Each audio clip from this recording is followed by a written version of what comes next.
মিরপুর 10 থেকে 14 দিকে যেতে যে রোডটা, এই রোডটা দেখেন এরকম অর্ধেক রাস্তা দখল করে ফেলেছে মার্কেট বসিয়ে। ফুটপাতের দুই পাশেই দোকান বসায় আর রাস্তা ভরপুর। যত দূর যাচ্ছি দেখেন ততক্ষণই এই মার্কেট আর মার্কেট।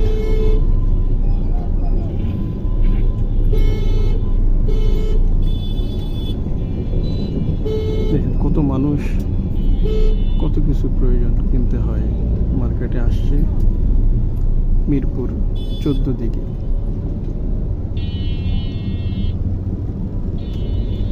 দশ থেকে 14 দিকে, 14তে যেতে এই মার্কেটটা পড়ে। দেখেন মানুষ আর মানুষ, পুরাটাই মার্কেট দখল করা, রাস্তা দখল করা মার্কেট দিয়ে।